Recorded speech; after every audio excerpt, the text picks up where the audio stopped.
Cabinet ने one nation one election bill को approve कर दिया है, जल्द ही सदन में आएगा। हमारे साथ मौजूद हैं Priyanka Chaturvedi. Priyanka ji, one nation one election, एक देश एक चुनाव, बिल अप्रूव।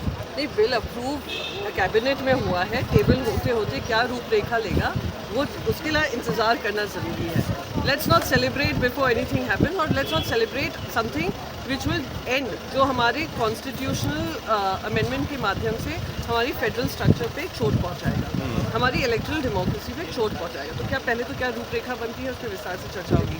बहुत बार कैबिनेट में कुछ अप्रूव हो जाता है, टेबल नहीं होता है, टेबल हो जाता है तो विड्रॉ कर लिया जाता है, विड्रॉ होता है, विड्रॉ नहीं होता है तो कोई जॉइंट कमेटी को दे दिया जाता है। तो we will wait for what the way forward is. How the question ये है कि ये फेडरल स्ट्रक्चर को हार्म करता है, ये देश की इलेक्ट्रल डेमोक्रेसी को और कमज़ोर करता है।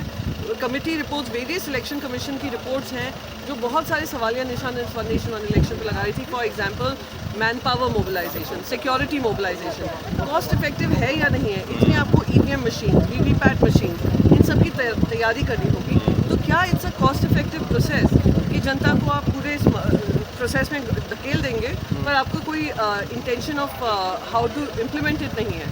तो ये सारे सवाल होंगे जब हम रखेंगे, बट एज अ प्रिंसिपल हम इसको अपोज करते हैं क्योंकि ये फिर से देश के संवैधानिक तौर तरीके पे एक बड़ा चोट लगाने वाला बिल आ रहा है। आप फेडरल स्ट्रक्चर का जिक्र कर रही हैं, क्या जो राज्य स्तर की पार्टियां हैं उनके लिए भी ये ठीक नहीं होगा अगर इस तरीके से एक देश एक चुनाव होता है? नहीं, आप देखिए जो देश की जनता इतनी जागरूक है कि अगर विधानसभा में अलग नतीजा देती है तो लोकसभा में अलग देती है। तो बार बार ये कोशिश करना कि वो जनता भ्रमित हो जाती है, जनता डिसीजन नहीं ले पाती है, ये गलत होगा।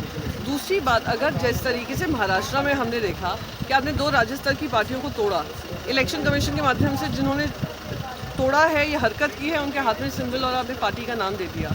तो अगर आप सरकार ऐसे गिराते बनाते रहते हैं तो क्या ये भी जो वन नेशन वन इलेक्शन है उस समय पे जब भी कार्यविधि होती है, अगर सरकार गिर जाती है कौन चलाएगा? Who will administer the state? आप सब कुछ गवर्नर के हाथ में दे देंगे और गवर्नर के माध्यम से अपनी मनमानी करेंगे, तो it gives undue extra power, centralization of power होता है केंद्र सरकार की तरफ, which is not good for India's democracy. यानी साफ तौर पर अगर शिवसेना उद्धव गुट के सांसद प्रियंका चतुर्वेदी की माने तो इस बिल का सैद्धांतिक तौर पर विरोध होगा, लेकिन बिल क्या स्वरूप में आएगा, क्या रूपरेखा होगी, ये जब सदन में आएगा उसके बाद में अपना पक्ष साफ करेंगे। Ankit Gupta, ABP news, Delhi. For exclusive and insightful videos, subscribe to our new channel, ABP Live Premium.